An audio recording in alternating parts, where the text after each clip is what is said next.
Jack, hay un bote. Jack. The Titanic, once the epitome of luxury and technological innovation, now rests at the bottom of the Atlantic Ocean as a haunting reminder of human tragedy. In this video, we delve into the top 15 terrifying things recovered from the ship's wreckage, which serve as eerie testaments to the events that transpired on that fateful night in April 1912. Discovery of the Titanic wreckage.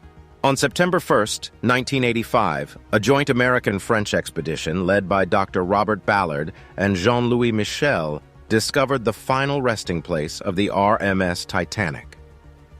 Lying 12,500 feet beneath the surface of the Atlantic Ocean, approximately 370 miles southeast of Newfoundland, the wreckage stood as a time capsule of the tragic event that claimed the lives of over 1,500 passengers and crew members. The discovery was made possible by the use of a remotely operated vehicle, ROV, named Argo, which was equipped with cameras and sonar devices. The images captured by Argo allowed the researchers to meticulously explore the ship's remains, paving the way for further investigations and the recovery of artifacts. In the years following the discovery, numerous expeditions have ventured to the site, revealing a plethora of artifacts and relics that have shed light on the lives of the people on board the Titanic. These items, preserved in the depths of the ocean, continue to captivate and terrify us with the stories they tell.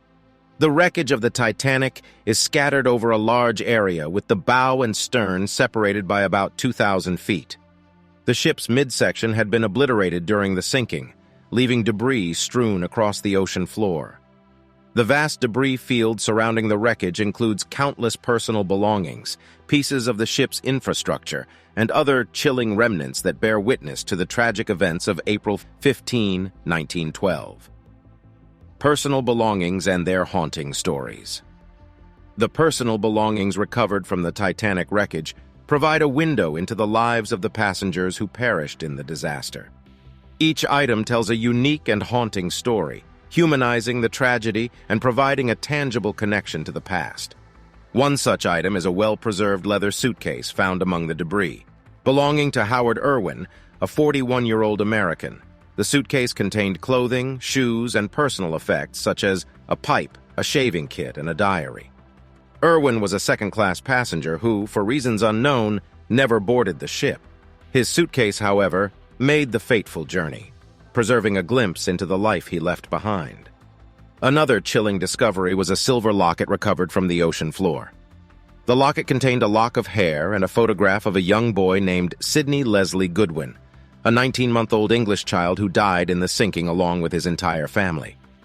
The Goodwin family, consisting of the parents and 6 children, were third-class passengers on the Titanic, seeking a new life in America. Tragically, none of them survived the disaster, and their locket stands as a heartbreaking testament to the lives lost. A gold pocket watch, found in the pocket of a victim's coat, also tells a haunting story. The watch belonged to John Starr March, a 63-year-old first-class passenger who was traveling with his wife, Susan. John's body was recovered by the cable ship Mackay Bennett and was later buried at sea. The pocket watch, stopped at 1:27, serves as an eerie reminder of the time when the freezing waters of the Atlantic claimed his life. Numerous pieces of jewelry have also been recovered from the wreckage, each carrying a unique and often tragic backstory. A pearl and diamond pendant found among the debris belonged to Eleanor Widener, a first-class passenger who survived the disaster. Her husband and son, however, were not as fortunate. The pendant, a gift from her husband, remains a symbol of the love and loss she experienced that night. Clothing items, such as a beaded black dress, have also been discovered. The dress is believed to have belonged to a young woman named Helen Churchill Candy, a survivor of the sinking. An accomplished author and journalist, Helen was traveling to New York to care for her injured son. The intricate details of the dress, now preserved in a museum, paint a vivid picture of the elegance and opulence experienced by the Titanic's first-class passengers. Children's toys recovered from the wreckage are among the most heart-wrenching discoveries. A small tin spinning top, believed to have belonged to a child traveling in third class, evokes the innocence and vulnerability of the youngest victims of the disaster. Personal documents, such as letters and postcards, provide an intimate look at the lives and emotions of the passengers on board the Titanic. One such document is a letter written by Adolf Saalfeld, a first-class passenger, to his wife. The letter, penned just hours before the ship struck the iceberg, details the daily life on board and the excitement of the voyage. Adolf survived the disaster, but his heartfelt words stand as a chilling reminder of the lives forever altered by the tragedy. The ship's ghostly remains. While personal belongings recovered from the Titanic evoke powerful emotions, the ghostly remains of the ship itself are perhaps even more chilling. The immense wreckage, lying in darkness for over a century, provides a stark reminder of the scale of the disaster and the technological marvel that was the Titanic. The ship's bow, which remains mostly intact, is a haunting sight. The once magnificent structure is now encrusted with rusticles, the icicle-like formations created by iron-eating bacteria. As the Titanic's iron slowly dissolves, the rusticles serve as a visual reminder of the passage of time and the inevitable decay of the vessel. One of the most iconic features of the Titanic, the grand staircase, is now nothing more than a ghostly impression on the ocean floor. The elegant wooden structure, once a symbol of luxury and opulence, was consumed by the sea, leaving behind only the faint outline of its former grandeur. The eerie void where the staircase once stood evokes a sense of loss and the passage of time, as nature reclaims the remnants of human achievement. The ship's boilers, colossal in size and once responsible for powering the Titanic's engines, now lie scattered among the wreckage. These rusting giants are a testament to the sheer power of the ship and the innovative engineering that propelled her across the Atlantic. The sight of the boilers, now cold and lifeless, serves as a chilling reminder of the ship's tragic fate. The ship's cargo hold, which once carried a treasure trove of goods and valuables, now reveals a collection of eerie artifacts.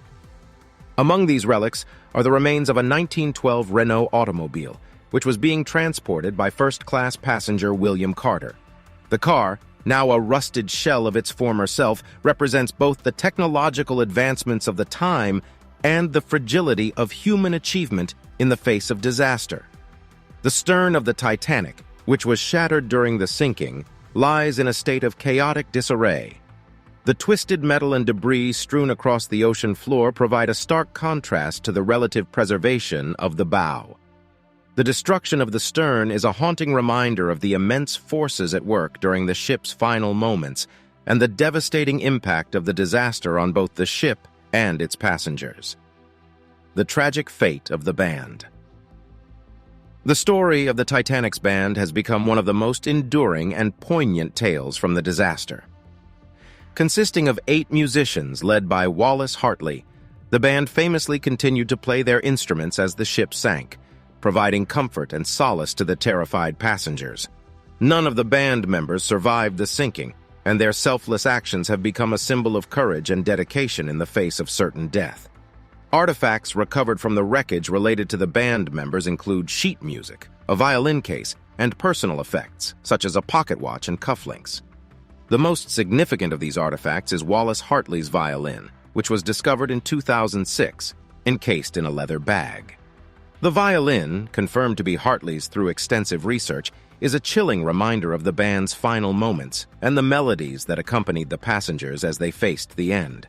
The band's repertoire, which included hymns and popular tunes of the time, was designed to uplift and calm the passengers during the ship's evacuation. One of the last songs played by the band, according to survivors, was the hymn "Nearer, My God, to Thee." The haunting melody continues to evoke powerful emotions and serves as a tribute to the band's bravery and sacrifice. The eerie messages in a bottle.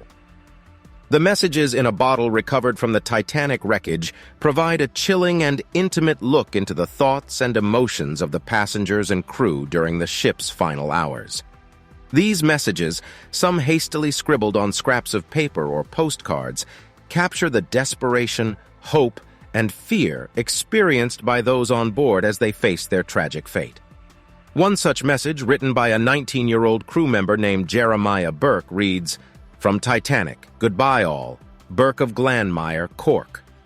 The message, placed in a small bottle and thrown overboard, was discovered a year after the sinking, washed ashore in Ireland. Jeremiah's simple and poignant farewell serves as a haunting reminder of the lives lost and the final moments of those on board the doomed vessel. Another message, written by a passenger named Paul Danby, was penned on a postcard and thrown overboard as the ship began to sink. The message reads, "Sinking fast. Women and children in lifeboats. Unable to make any headway with the lifeboats. Ship going down fast." The postcard, discovered by a fisherman off the coast of Newfoundland in 1913, provides a harrowing glimpse into the chaos and confusion that unfolded during the ship's final moments. A third message, written by a crew member named Frank Tower, was found in a bottle near the wreckage site. The message reads, "Our ship is going down fast. We are now in the water, and I am holding on to a piece of wood."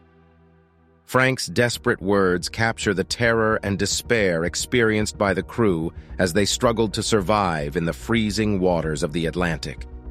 The unsinkable Molly Brown's artifacts.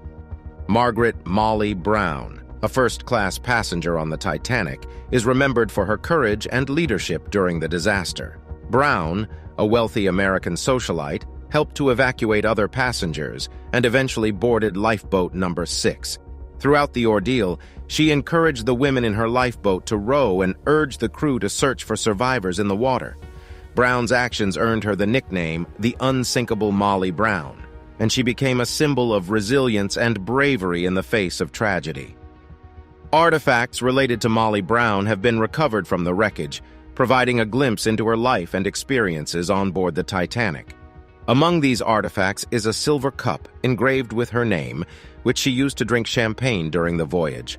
The cup, now tarnished and corroded, stands as a testament to the luxury and opulence experienced by the ship's first-class passengers, as well as a reminder of the extraordinary woman who defied the odds to survive the disaster. Another artifact related to Brown is a letter she wrote to her daughter after the sinking, describing her experiences and emotions during the ordeal. In the letter, Brown recounts her efforts to aid her fellow passengers and the chaos that unfolded as the ship sank. The letter, which was not recovered from the wreckage but has become part of the Titanic's historical narrative, provides a chilling and personal account of the disaster from the perspective of one of its most famous survivors. The Heart of the Ocean necklace myth. While the 1997 film Titanic brought the story of the ill-fated ship to a new generation, it also introduced a fictional element that has since become part of the Titanic lore, the Heart of the Ocean necklace. In the film, the necklace features a large, heart-shaped blue diamond that is said to have been on board the Titanic when it sank. The necklace's storyline, though purely fictional, has captivated audiences and fueled speculation about whether a similar artifact actually exists among the wreckage. In reality, there is no evidence to suggest that a necklace like the Heart of the Ocean was on board the Titanic. The closest historical parallel is the story of a diamond necklace owned by Kate Florence Phillips, a young Englishwoman traveling in first class with her lover, Henry Morley. The necklace, called the Love of the Sea, was given to Phillips by Morley during the voyage, symbolizing their love and the beginning of their new life together. Both Phillips and the necklace survived the sinking, but Morley tragically perished in the disaster. The Heart of the Ocean necklace myth, while a captivating element of the Titanic story, is ultimately a creation of Hollywood. However, the real-life artifacts and stories of love, loss, and survival associated with the Titanic continue to fascinate and haunt those who delve into the history of the ship and its passengers. The Creepy Doll Collection. Among the most haunting artifacts recovered from the Titanic wreckage is a collection of dolls, once cherished playthings of the children on board the doomed vessel. These dolls, now worn and damaged by time and the elements, serve as eerie reminders of the young lives lost and the innocence shattered by the disaster. Each doll has a story to tell, providing a haunting glimpse into the world of the Titanic's youngest passengers. One of the most chilling dolls recovered from the wreckage is a porcelain doll named Little Misfortune. The doll, found among the debris on the ocean floor, wears a tattered dress and has a cracked, discolored face. Little Misfortune is believed to have belonged to a young girl named Elin Esther Maria Palsson, a 5-year-old Swedish child traveling in 3rd class with her family. Tragically, Elin and her 3 siblings, along with their parents, perished in the disaster. The eerie presence of Little Misfortune serves as a heart-wrenching reminder of the young girl who once played with her and the family that was lost to the sea. Another doll, a bisque figurine of a baby, was found in the wreckage near the body of Sidney Leslie Goodwin, the 19-month-old English boy whose locket was mentioned earlier. The delicate figurine, which would have been a prized possession for a child in the early 20th century, is a poignant reminder of the young life cut short by the disaster. The discovery of the doll near Sidney's body, along with the locket, provides a tangible connection to the grief and loss experienced by the Goodwin family. A 3rd doll, made from celluloid and featuring a hand-painted face, was discovered near the stern section of the wreckage. The doll is believed to have belonged to a young girl named Lillian Gertrude Asplund, a 5-year-old American who was traveling in 3rd class with her family. Lillian was the only member of her family to survive the sinking, as her mother, father, and 3 brothers all perished in the disaster. The celluloid doll, now preserved in a museum, is a chilling reminder of the devastation experienced by Lillian and the countless other children who lost their families on that fateful night. The Tarnished Pocket Watch. Among the many artifacts recovered from the Titanic wreckage is a tarnished pocket watch that once belonged to John Starr March, a 23-year-old English steward working in the ship's first-class saloon. The pocket watch, with its cracked glass and corroded metal casing, serves as a chilling reminder of the crew members who lost their lives in the disaster and the passage of time since the ship's tragic sinking. The watch was discovered near the remains of March's body, which was found still wearing his steward's uniform. The time on the watch is frozen at 2:28 a.m., just a few minutes after the Titanic sank beneath the waves. This haunting detail provides a tangible connection to the ship's final moments and the desperate struggle of the crew members to save the passengers and themselves. The ill-fated captain's cabin. The Titanic's captain, Edward J. Smith, was a seasoned mariner with a distinguished career. However, his legacy would be forever tainted by the disaster that befell his final command. The artifacts recovered from the captain's cabin provide a haunting glimpse into the life of the man who captained the ill-fated vessel and the tragedy that unfolded under his watch. Among the items discovered in the captain's cabin are personal effects, such as his shaving kit, a uniform button, and a pair of eyeglasses. These everyday items, now corroded and worn by time, serve as a stark reminder of the man who once commanded the greatest ship of his time, only to see it meet a tragic end. Another artifact found in the captain's cabin is a set of keys that once belonged to the ship's purser, Herbert Walter McElroy. The keys, which would have granted access to the ship's safe and various secure compartments, are a chilling reminder of the valuables and treasures that were lost with the Titanic. Perhaps the most haunting artifact from the captain's cabin is a telegram sent by the nearby SS Californian warning of ice in the area. The telegram, which was never acknowledged by the Titanic's wireless operators, serves as a stark reminder of the missed opportunities and miscommunications that contributed to the disaster. The chilling presence of the telegram in the captain's cabin is a testament to the tragic course of events that led to the sinking of the Titanic. The frightening last meal remnants. The Titanic's final meal has become a symbol of the luxury and opulence that define the ship's brief existence. The artifacts recovered from the ship's dining rooms and kitchens provide a haunting glimpse into the culinary world of the Titanic and the passengers who dined on its final, fateful night. One chilling artifact is a set of silverware still bearing the ship's emblem, found scattered across the ocean floor. The tarnished cutlery, once used by the passengers to enjoy their lavish meals, now serves as a poignant reminder of the lives that were lost and the final moments of normalcy before the disaster struck. Another eerie remnant is a stack of porcelain dinner plates, discovered in the ship's debris field. The plates, which were once used to serve sumptuous dishes to the Titanic's first-class passengers, are now cracked and worn by time and the elements.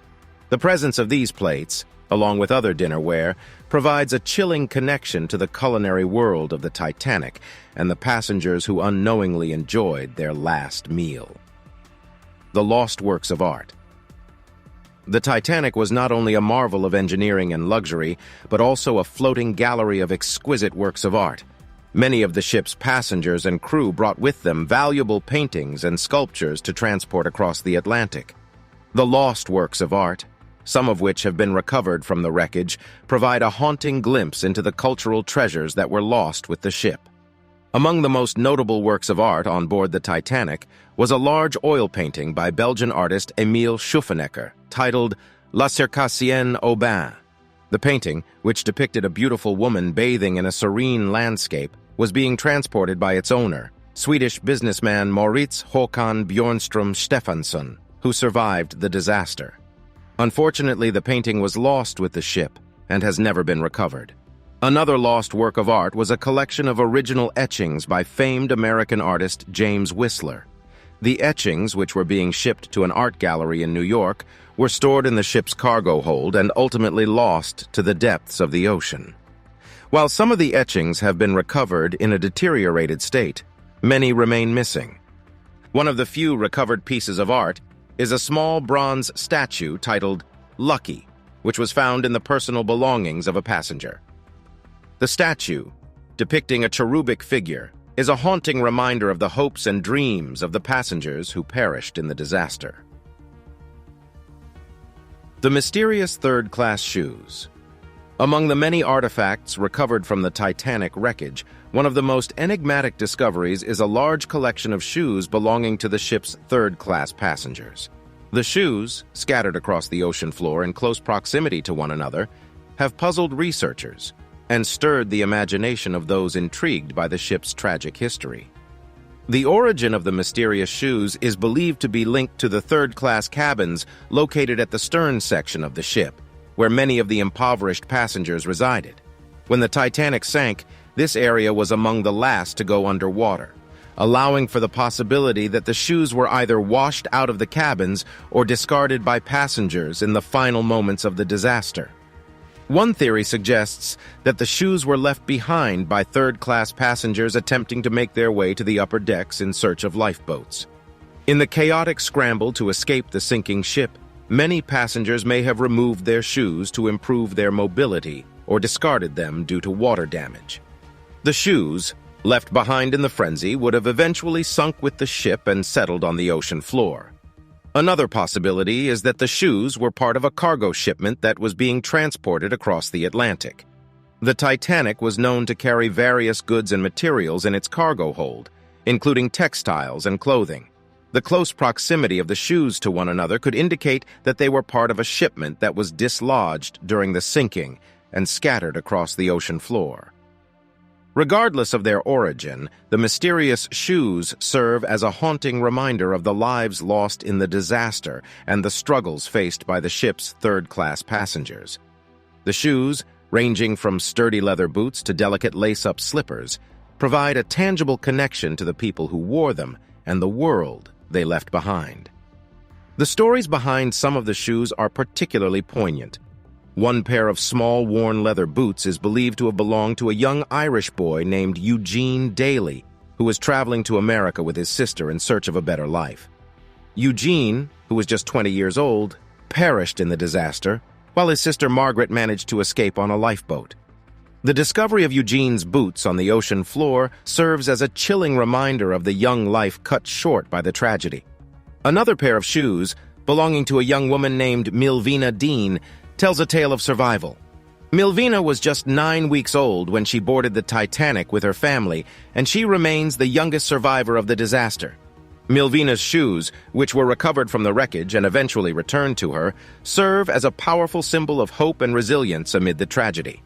The mysterious third-class shoes, whether left behind by desperate passengers or part of a cargo shipment, provide a chilling and poignant insight into the world of the Titanic's most vulnerable passengers.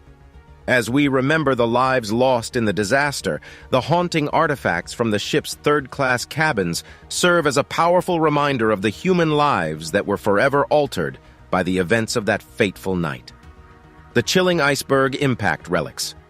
The Titanic's collision with an iceberg on the fateful night of April 14, 1912, sealed its tragic fate and set in motion a series of events that would lead to the loss of more than 1,500 lives. The chilling artifacts recovered from the wreckage that bear the scars of the iceberg's impact provide a tangible connection to the moment of disaster and the terrifying force of nature that sealed the ship's doom. Among the most haunting of these artifacts is a section of the ship's hull, torn and twisted by the force of the collision. The massive steel plates, once a symbol of the Titanic's strength and resilience, now lay mangled on the ocean floor, a testament to the destructive power of the iceberg. This piece of wreckage, referred to as the Big Piece, measures over 20 feet long and 12 feet wide, and its recovery from the depths of the ocean has provided invaluable insights into the events that led to the ship's sinking. Another chilling iceberg impact relic is a piece of the ship's railing, found near the bow section of the wreckage. The railing, once a sturdy fixture on the ship's deck, is now bent and twisted, a haunting reminder of the chaos and destruction that unfolded in the moments following the collision. The damaged railing serves as a poignant symbol of the lives that were forever altered by the disaster. The ship's massive anchor chain is another artifact that bears the scars of the iceberg's impact. The chain, which would have been used to secure the Titanic's enormous anchor, is found tangled and twisted on the ocean floor. The mangled chain provides a chilling insight into the force of the collision and the immense weight of the ship that was dragged to its watery grave. One of the most enigmatic artifacts related to the iceberg impact is a small piece of the iceberg itself, preserved in a glass vial. The vial, which contains a fragment of ice retrieved from the site of the collision, serves as a chilling reminder of the seemingly innocuous natural element that led to one of the most devastating maritime disasters in history. The preserved ice, a symbol of the ship's tragic encounter with nature, provides a tangible connection to the moment of disaster. In addition to these physical artifacts, the chilling testimonies of the Titanic's survivors provide a haunting insight into the terrifying moments following the iceberg's impact. Passengers and crew members alike have recounted the shuddering vibrations that rippled through the ship upon collision, the eerie sound of twisting metal, and the sight of the iceberg's looming shadow as it scraped against the ship's hull. These testimonies, along with the chilling artifacts from the wreckage, serve as a powerful reminder of the human lives that were forever altered by the events of that fateful night. The Marconi Room's desperate messages. The Marconi Room on the Titanic played a pivotal role in the ship's tragic story, as it was the center of wireless communication with the outside world. The desperate messages sent from the Marconi Room during the ship's final hours provide a chilling and haunting insight into the panic, despair, and heroism that unfolded on the doomed vessel as it succumbed to the icy waters of the North Atlantic. The Marconi Room, equipped with state-of-the-art wireless technology for its time, was operated by two young telegraph operators, Jack Phillips and Harold Bride. These men were responsible for transmitting and receiving messages to and from other ships and shore stations, relaying information about the ship's progress, ice warnings, and personal messages for the passengers. However, on the night of April 14, 1912, their role would take a dramatic turn as they became the lifeline for the sinking ship. As the Titanic began to sink, Phillips and Bride were tasked with sending out distress signals, alerting nearby ships to the dire situation and calling for immediate assistance. Their messages, transmitted in the form of Morse code, were a mix of standardized distress signals such as CQD, all stations distress, and the then new SOS, Save Our Souls signal. The chilling transcripts of these messages paint a harrowing picture of the unfolding disaster, as the telegraph operators desperately tried to summon help while the ship was rapidly sinking. The messages reveal a progression of increasing urgency, with phrases such as, "We are sinking fast," and "Women and children in boats," cannot last much longer. The frantic tone of these messages provides a haunting insight into the terror and desperation experienced by the crew as they faced their final moments. Among the most poignant messages sent from the Marconi Room is the final transmission, sent at 2:17 a.m., just minutes before the Titanic disappeared beneath the waves. This message, consisting of a simple CQ, all stations, followed by a series of random letters, is believed to have been an attempt by Phillips to maintain communication with other ships as the power supply to the Marconi room began to fail. The chilling finality of this message serves as a stark reminder of the human lives that were forever altered by the events of that fateful night. The artifacts recovered from the Marconi room, including pieces of the wireless equipment, headphones, and telegraph keys, provide a tangible connection to the desperate messages sent during the ship's final hours. These haunting artifacts, along with the chilling transcripts of the messages, serve as a powerful reminder of the bravery and sacrifice of the telegraph operators who remained at their posts until the very end.